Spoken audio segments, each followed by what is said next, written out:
You are listening to the Horse Radio Network, part of the Equine Network family.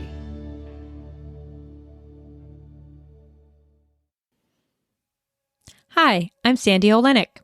And I'm Julia Murphy. This is a special broadcast of the Practical Horseman podcast. We were at the 2023 Longines FEI Jumping World Cup Final in Omaha, Nebraska last week. If you are following the World Cup, you probably know that Sweden's Henrik von Eckermann, the world #1 rider, captured the title with his amazing King Edward. Rounding out the top three was the Netherlands' Harry Smulders and Monaco NOP, who finished second, and the United States' own Hunter Holloway and Pepita Conspita, who finished third. This is a competition where I think a good lesson is to never give up, to keep believing in yourself and your horse, and to keep trying. All three of the top riders weren't always at the top. Henrik won the first night, but dropped to third overall after the second leg. And then even in the third night's final 2 rounds, he had a rail down in the first round. In the press conference, he shared that he wasn't sure after the first round when he had the rail if he'd lost his chance to win. And winning the World Cup had been a lifelong dream since he was a child, which he talks about, and also that he and his team had really decided to go for it in December. So it was a pretty big deal for him, but I just loved how he just never gave up and kept trying to do his best. Smulders also persevered, having dropped from 7th to 11th from round 1 to round 2, but he ultimately made his way back to podium position. And Midwest favorite Hunter Holloway had always dreamed of the success that she ended up having at the World Cup finals. Being from Kansas, she felt she had a lot of local support and was thrilled to represent the area on the podium. Before we get into the podcast, I'd like to thank the sponsor of this episode, WeatherBeta, and share their message.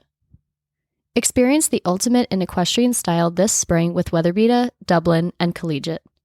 From training to competition, their range of equine essentials will keep both horse and rider ready for anything the weather throws your way. Elevate your ride and look the part with top-quality gear that delivers both performance and style. Now, listen in to what the riders had to say following the finale of the 2023 World Cup Finals. We'll start with Henrik von Eckermann, world #1 and now a World Cup champion. Henrik, first of all, let's focus on the horse, because that horse is amazing. Tell us, I mean everyone knows it, but tell us about that horse and where you got it and what it was like in there tonight. It's like I said the other day, it's a fantastic horse, and I'm so lucky to have it and have an owner like Geo King to keep it and be able to keep on riding him and do these fantastic things together. I have to say, after the second day where I had one down, of course I was not so happy when I came out, but then how the jump off went, and with only 1 point different, I saw it as quite positive. I said, okay, he jumped 1 round less. And also when I came out today, he felt better than all the other days. He was fresh and he was really jumping good. I jumped very little on the warm-up because he felt amazing. And then in the first round, I came in probably a little bit too far off the oxer, protecting him a little bit too much from the front bar, so I got a far jumping. And then he has so much power, so then it was difficult to get back to the number B and had that one. So I should have gone a little bit closer to the oxer. But with that rail, I was of course a little bit, this was maybe the chance that I had and it's gone, but then how it went on, kept on going. The chance kept on being there. And then in the second round I jumped 3 jumps on the warm-up because he felt better than ever, and I said, okay, we just have to trust his jump. He's in perfect shape, and I had a really good feeling going in, and that was a fantastic feeling to jump around him. And what's he like at home compared to the ring? Because it looks like when he comes in, he almost kind of grows a hand. He kind of loves the atmosphere. Yeah, no, that's also what makes him very, very special. I mean, he's, as I said before, he's like a dog at home. You know, he's so easy and so relaxed, and so. But then when he comes in the ring, he's a very small horse. When he comes in the ring, he feels like he's growing 5 centimeters more, and that makes the difference. It's, some horses, they come in and get a bit shy, but you can feel how it's like starting an engine. You know, it's a fantastic specialty. And finally, for just now, you've won so much over the years with all your medals and stuff, but I mean, this never gets boring, does it? And the amount of names that are on this trophy, it's always a silly question, but what does it feel like to win a World Cup final? So it must be pretty good. No, I haven't felt it before. It was the first time, you know, my trip when I started, when I was very young, I always went to Gothenburg Horse Show to watch the World Cup, and it's always been there as a big goal and a dream for me to be able to have my name on that trophy. So for me it's very special, and of course the way there we had after the Geneva, we had this as a goal, and we said I want to go to the World Cup final, I want to try to win it. And even if it's a fantastic horse, we all know it's horses, and it's very easy that it doesn't go the way. So it makes it even more special now that we had the goal and we made it, and thanks to my team. Well, I think that's it for now. Of course, these guys will have questions, but we're going to head down to Harry for now. Harry, another amazing horse, and in some amazing rounds over the last few days. First of all, tell us about the horse and then about your rounds today. Monaco, I'm already since a 7-year-old, and he's 14 now. He's a truly amazing horse, and also I think if you see his statistics, the consistency from him is amazing in the last few years, and it feels like he's still getting better and improving. And even at this age, I think today he was probably he took the best ever. It was even better than last year in Leipzig. And again a podium place, so I'm delighted. Thanks to the owners also that they let me ride the horse, Evergate Stables. And I think like Hendrik said, he was the favorite.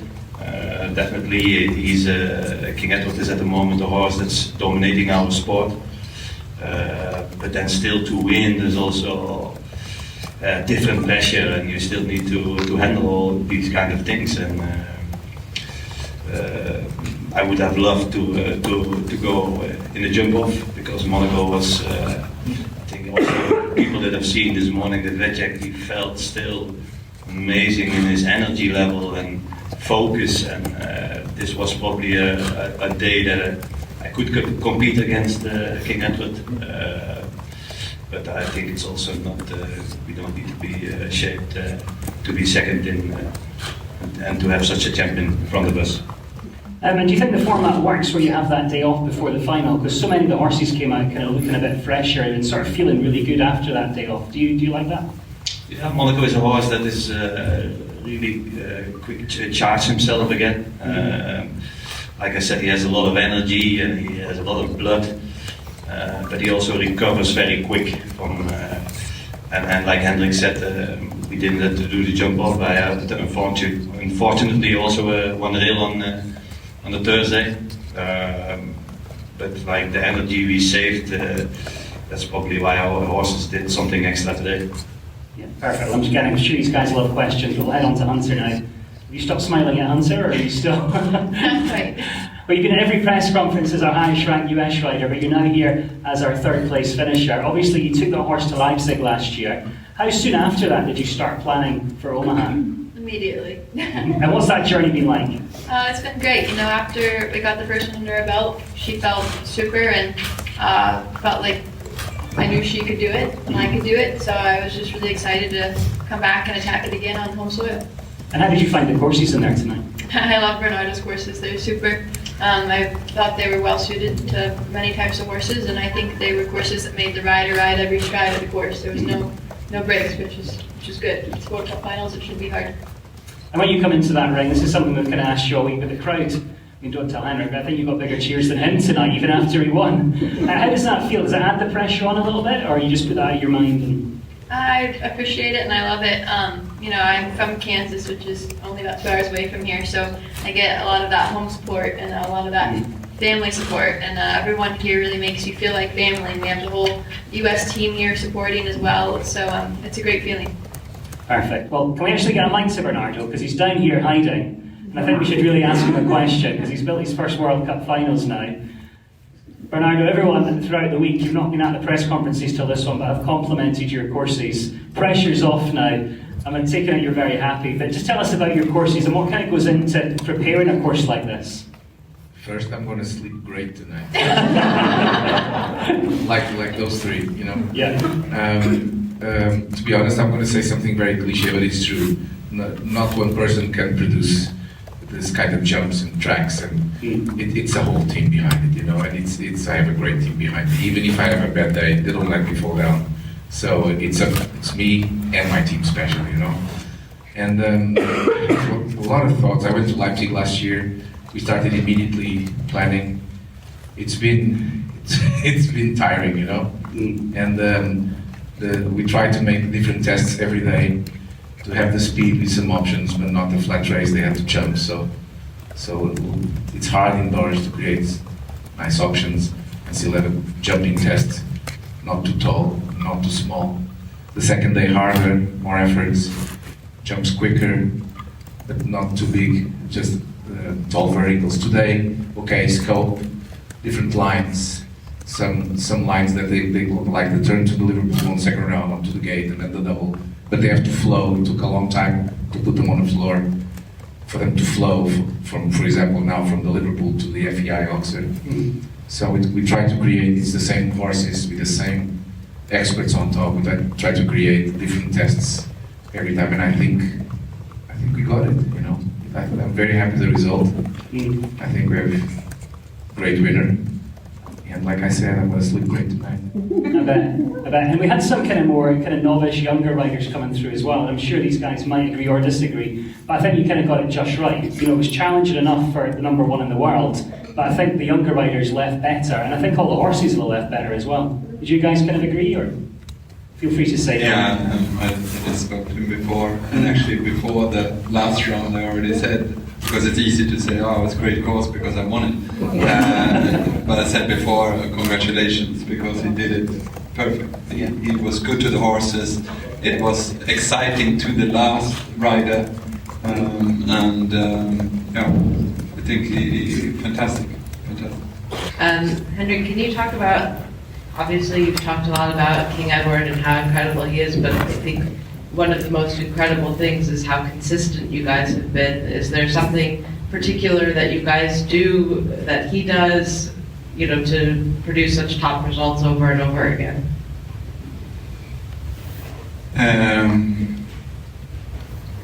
Yeah, I mean, he's the quality of what he have is just amazing, and we are just trying to keep him, you know, mentally happy and physically in the best shape he can be. And of course, with the championships I had in Olympics and the World Championships, I had a system that I follow.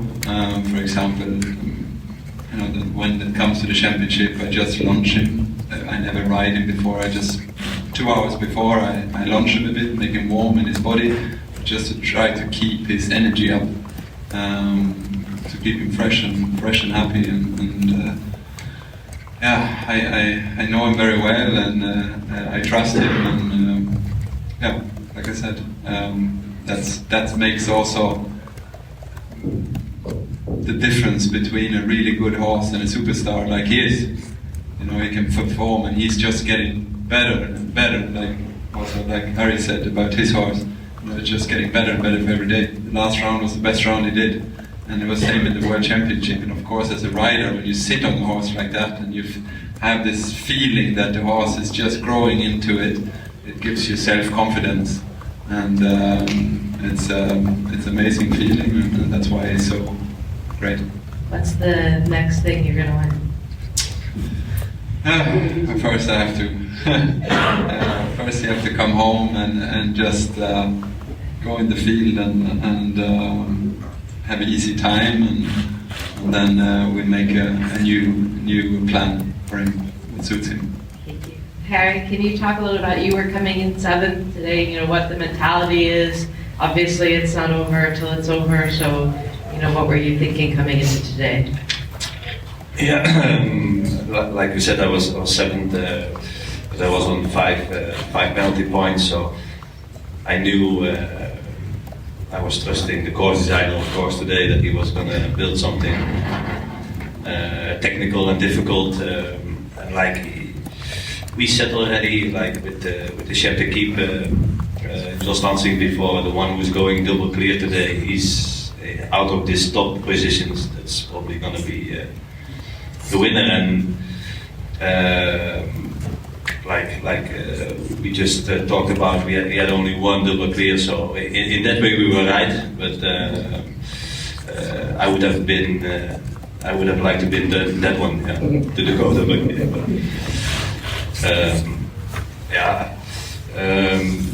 But to move up from 7th to 2nd, I think it's again a great day for me, and because all those horses you saw the other days, they were in a super shape, and to make them the difference, you must have an extraordinary day. Thank you. And Hunter, sort of similarly, you have been climbing up, and towards the end of that second round, you went clear. Do you feel, just before did you feel any pressure? What was your mentality kind of going into that last round, knowing you had to do the clear?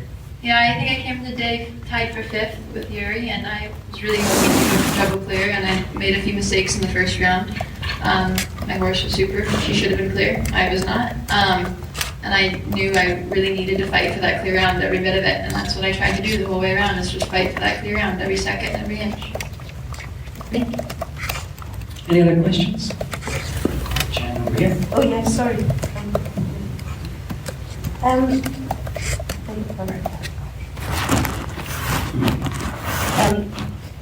Bernardo, you had a little bit of help today from a young lady from Slovenia who designed the very first fence on course, winner of the Longy My Dream Challenge.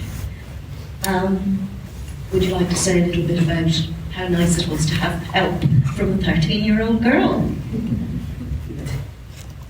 Yes, it was very interesting. The fence was very beautifully designed, and it's actually a little big, so it was challenging for me to put in the arena in a nice position that would shine. And again, I think my team and I, we did that, being number 1 and then number 2, and I think it was very pretty. I think it jumped very well, to be honest. Juna Djokovic, down the back of the room here. Juna, where? Oh, there you are. Yeah, well done, Juna. And Henrik von Eckermann was jumping your fence, and so was Harry Smulders, and our 3rd place rider as well. And I built it. Was there any fault actually on it? No, it wasn't. So it was a good fence. Yes, exactly. Fence for the horses, well done. You won't get a job designing fences, you.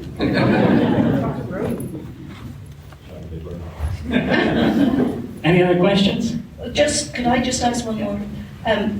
Henrik, you've always said you wanted to win this, and it's taken a while to do it. You've been on the podium a couple of times before, with Mary Lou, I think twice. Just how special is it to have achieved this with this extraordinary horse who at the moment seems to be more or less unbeatable? Does this stand up there with all those other great things you've done with this horse? Yeah, of course. It's done so many great things, and of course, the more great things you do, the more expectation you have, and we all know how quickly it goes. Even with a great horse like this, like in Gothenburg, I didn't want to go there and have 2 down. I still had 2 down. Then I changed the plan. I was not supposed to go to Hertogenbosch, but I had a feeling that with that feeling I had in Gothenburg, I don't want to go to the World Cup final. So I changed and I went to Hertogenbosch, and he felt fantastic again, so I had a good feeling again. So it's many things, but of course that it now goes the way it did, it's amazing, and I'm just thankful for that. Okay, we got Mike down towards. No. Okay, now we got Mike down towards straight. Okay. Hunter, as we know, it takes a talented rider and a talented horse. But there's also a team behind you, and I'm sure that there is one behind you. Could you talk about the people that are closest to you and how they gave you the vision that you could do this? Yeah, I know. I think behind all of us, every great rider and every great horse, there's a huge team of people helping them and building them up. And they've been behind me every step of the way. You know, Dylan Gamble, Lou Sabino, our great groom Katie this week, the vets, the farriers, Dr. Stephanie Gibson's our vet, and the team vets here, the support from them and the physios and everything. You know, Lizzie and Robert, every bit of it helped make this possible. What about your personal team? That was Dylan Gamble, Lou Sabino, Katie, all of them. You know, they are with me every step of the way. I can't say enough great things about them. Okay, Tori. Henrik, you have just been on such incredible winning form. Can you reflect a bit on your career at this point, kind of highlight, and I guess individually and also sharing it with this horse? Yeah, I think I'm top of my career. It feels like it can only go one way, and it's the down way. So I really try to hold on to the moments, and I actually, every day, I'm thankful for what I have, and I really try to remember, because it's very easy. In our sport we have, you know, different horses, and you know, it's a work every day, and you keep on going and keep on going, and sometimes you just, it's good to sit down and just say, you know, we have it fantastic, and be thankful for what we have, because it's not going to be forever. But I just try to enjoy the moment now. Any other questions? Yeah, got one just right in the middle here. There you go. Microphone there. So Hunter, can you, first of all, how would you rank today among life experiences that you've had so far? You won the Maclay and so on. So how does it fit in? And secondly, could you just give us a little synopsis of your history with Pepita and how she is to be around in the stable versus riding and so on? Yeah, I think I've always had pretty big goals, and this has always been a very big goal of mine. And to be sitting with riders such as this is obviously a great honor. Very excited to be here and thrilled, and I think my horse performed great all week. And then my relationship with her has been great. It's only getting stronger and building, and I kind of feel like we're just getting started. So I'm very excited for the future with her. For Harris Motors, we've been hearing for years about Henrik's hunger for the top position. You yourself have been in the second position now. When do you start planning for Riyadh and the top position? I must say, like after Geneva, I gave Monaco a little bit of a break. He had a fantastic season also last year, and but I felt like I like my horses to have like 2 months off, then they don't jump, and I think that's now paying off again. The horse is fresh, and I felt him also. I was really enjoying all week because I felt I wanted him to be in a super shape here, and he was again. You know, and that is something like. If the horse is that manageable and that's coachable, that's what you want, because you want today to know how he's going to be tomorrow, and to bring him in the right focus every time. That is actually our job to do.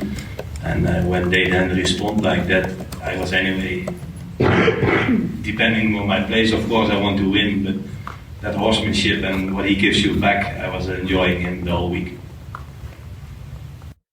Thanks for tuning in to this special episode from the 2023 FEI World Cup Finals, and many thanks to our sponsor, Weatherbeeta. Thanks again for listening.